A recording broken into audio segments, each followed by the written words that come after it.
একটা প্রবলেম নিয়েছি যেটি এসেছিল 18তম শিক্ষক নিবন্ধন পরীক্ষায়। তো এই ম্যাথটা নেওয়ার কারণটা হলো, এই ধরনের যত ম্যাথ আছে যদি এই ম্যাথটা বোঝা যায় তাহলে সবগুলো ম্যাথেরই সমাধান করে ফেলা যাবে। মানে এই ধরনের প্রত্যেকটা ম্যাথ ধরে ধরে করার কোনো দরকার নেই, জাস্ট এই রুলসের একটা ক্রিটিক্যাল ম্যাথকে সমাধান করতে পারলে এবং যথাযথভাবে বোঝা গেলে আর কোনো সমস্যা থাকার কথা না। তো এই ম্যাথটা সমাধান করবো এখন আমরা। দেয়া আছে √3 2x + 1 ইকুয়াল কিউব √3 x - 1 হলে x ইকুয়াল কত।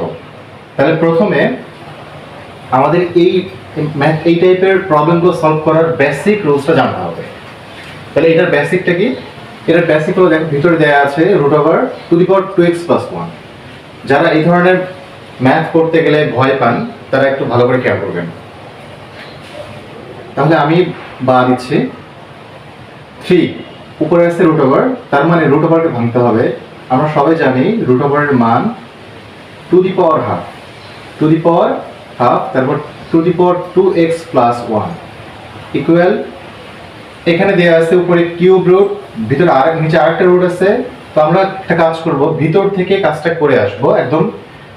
এই যে উপরে যে ভিতরে যে √টা আছে এই √এর কাজটা আগে করব, তাহলে আমাদের আর কোনো প্রবলেম হবে না। তাহলে ভিতরে √এর কাজ করি। আমরা তো কিছুক্ষণ আগে বললাম √এর মান হলো টু দি পাওয়ার হাফ। তাহলে একটা রুটের কাজ করছি, আর একটা রুট কিন্তু রয়ে গেছে, এটা আবার আগের মতো করে লিখে দিব এবং পাওয়ার x - 1 লিখব। আবার সমান, এটা ইমপ্লাইজ দিলাম। দেন এখন এই এটা এখানে পাওয়ার হিসেবে আছে 2x + 1। এটা লবের সাথে সবসময় গুণ হবে, পাওয়ার সবসময় লবের সাথে গুণ হয়। তাহলে 1 এর সাথে 2x + 1 গুণ করলে 2x + 1ই হয়, নিচে থাকবে 2। আচ্ছা, এই ব্র্যাকেটের প্রয়োজন নাই।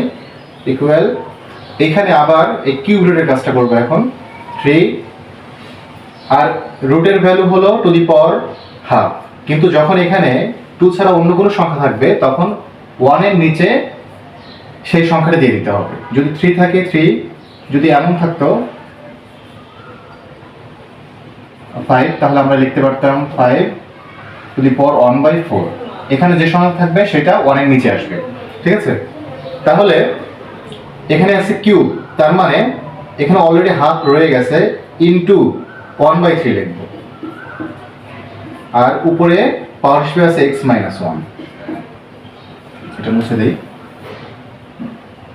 implies 3 + 1 divided 2 equal 3।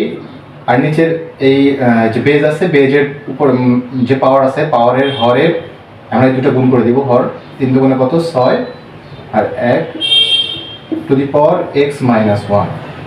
তাহলে এখন implies 3 to the power 2x + 1 divided 2 সমান 3, 1 এর সাথে x - 1 গুণ করলে x - 1 ডিভাইডেড 6। এখন আমরা এখান থেকে এখানে আসি। তো দেখা যাচ্ছে এখানে দুটো বেজ একই, আমরা দুটো বেজ রিমুভ করে দিতে পারি বা স্কিপ করে দিতে পারি, দুটো কেটে দিতে পারি। তাহলে থাকবে কি 2x + 1 divided 2 equal x - 1 divided 6। এখন আমরা যদি আড়াআড়ি গুণ করি আমাদের সমস্যার সমাধান হয়ে যাবে। তাহলে 6 এর সাথে 2x + 1 ইন্টু এটার সাথে এটা, তাহলে 2 × x - 1। 6 এর সাথে 2x 1 গুণ করলে কি হবে? 12x + 6 সাথে 1 গুণ করলে হবে 6 ইকুয়াল 2 এর সাথে x গুণ করলে হবে 2x, 2 এর সাথে -1 গুণ করলে হবে -2। সেক্ষেত্রে 12x, 2x টাই পারে আসলে -2x, -2 আর +6 এর পারে গেলে -6। তাহলে 12x থেকে 2x বাদ দিলে হবে 10x, আর মাইনাস মাইনাসের প্লাস, তাহলে কাজ করতে হবে প্লাসের 8, বড় সংখ্যার মাইনাস, একটা মাইনাস দিয়ে দিলাম। এখন x এর সাথে গুণ অবস্থায় আসতে পারে গেলে -8 ডিভাইডেড 10। এটা যদি আমরা 2 দ্বারা কাটি তাহলে এখানে থাকবে হলো 4, নিচে থাকবে 5। তার মানে কি হবে? -4/5, অর্থাৎ x সমান -4/5। এটা আমাদের অ্যান্সার। আশা করি সবাই বুঝতে পেরেছেন। তারপরও যদি বুঝতে না পারেন কমেন্ট সেকশনে জানাবেন, আমি রিপ্লাই দেওয়ার চেষ্টা করব।